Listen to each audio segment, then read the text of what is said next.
Tokyo is home to the breathtaking Inokashira Park, spanning across Musashino and Mitaka cities. It is a peaceful retreat famous for its autumn foliage and stunning cherry blossoms reflecting on the pond, where visitors often ride swan boats.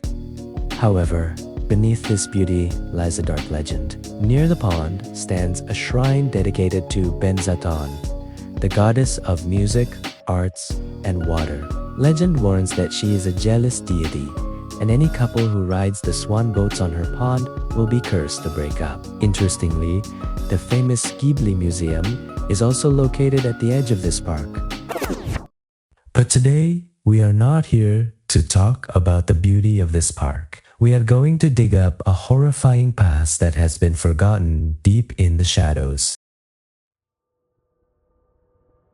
Welcome to Dark Meridian. Today, we open the case file on the 1994 Inokashira Park Dismemberment Incident.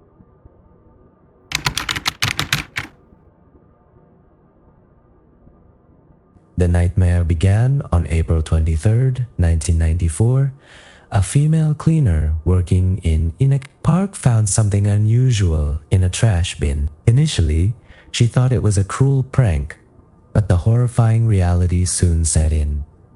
It was a human ankle. Terrified, she immediately called the police. Authorities swarmed the park and began a massive search.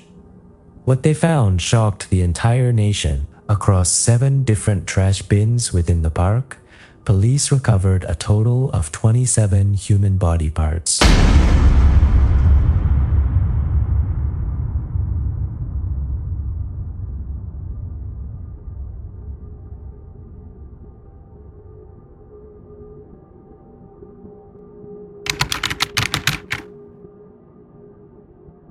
Through family DNA testing, the victim was quickly identified as Seiichi Kawamura, a 35-year-old architect. By all accounts, Kawamura lived a picture-perfect life. He was deeply loved by those around him, had a young son, and his wife was pregnant. Investigators found no evidence of him having any enemies or owing any debts. Kawamura was last seen alive on April 21st.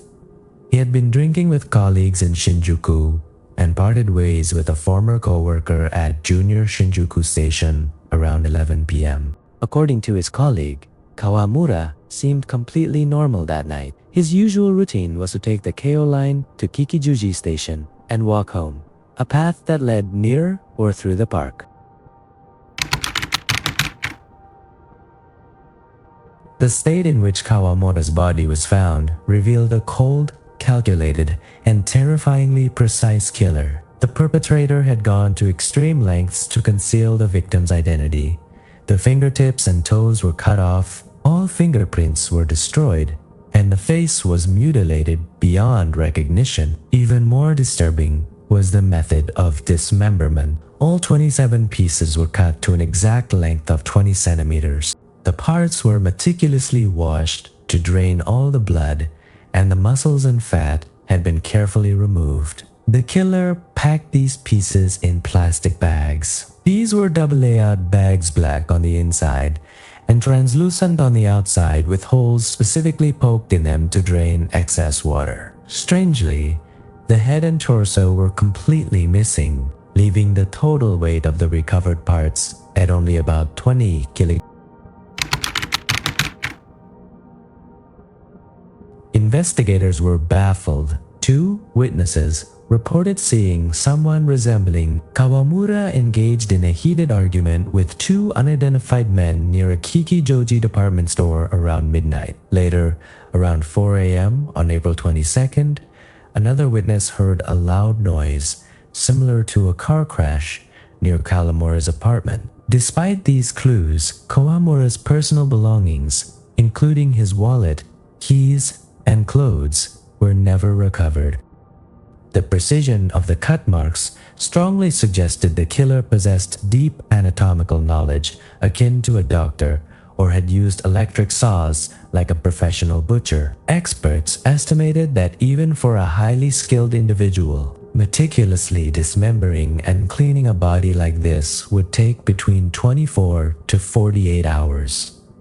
Wild theories began to circulate. Some speculated the involvement of an organ trafficking ring, or that Kawamura was murdered after being mistaken for a foreign spy. An eerie urban legend even surfaced, noting striking and unsettling similarities between the murder and a dark video game called Shin Megami.